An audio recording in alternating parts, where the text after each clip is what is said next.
Euzu billahi mineşşeytanirracim. Bismillahirrahmanirrahim. Əlbəttə, əbi babalarımız, əti ənilərimiz zamanına qayıtıb qarasaq, nindi ağır şırda yaşadılar. Nindi ağır şırda yaşadılar. Rızıq bulmağan şırda, açlıq zamanında, giyərgə kiyim yok zamanda yaşadılar. Ağır zamanda yaşasalar da bir qaşanda da Allah Rabbimizə til təşdidirmilər idi. Allah Rabbimizə til təşdidirmilər idi. Hər vaxtda da əməl qıldılar, gıybədət qıldılar, din tıyılğan vaxtda da Uraza tutucularga su eşirtip yergen şırda da onlar urazalarını taşlamadılar. Her birisi de amel kıldı, gıybedət kıldı. Essi vakitlarda, kırda iş vakitinde, urak üstünde işleseler de urazalarını kaldırmadılar.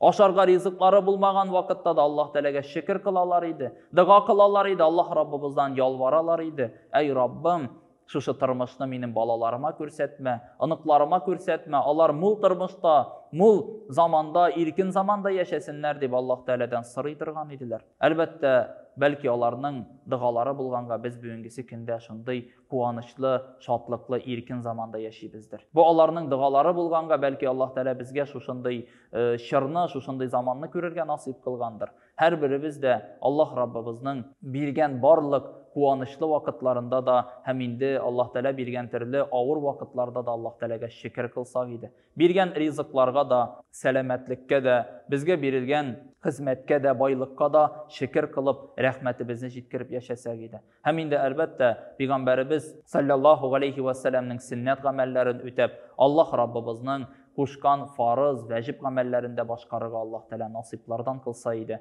Elbette bu dünyada yaşaganda biz bendeler nefis degen düşüncəni olğa sirib yaşavçılarımız da küp.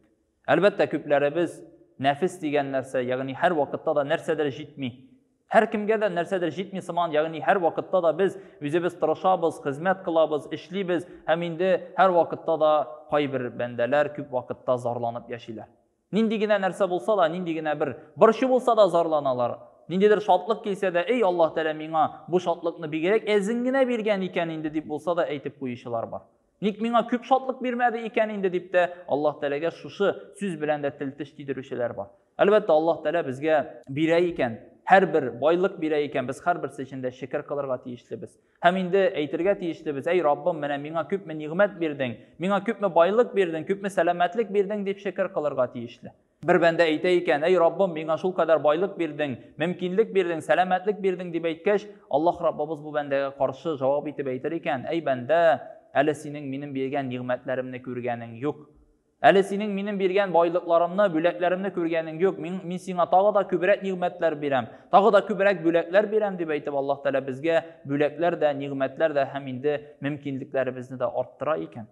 Əgər də bir bəndə zarlanıb yaşasa, minim anısı yox, manısı yox deyib eytib hər vaxtda da zarlanu bilənginə üzünün hər bir sözün ürüb bara ikən, bu vaxtda Allah Rabbimiz bu bəndəgə eytir ikən, ey bəndə, Əli senin yokluk zamanında yaşayanın yok.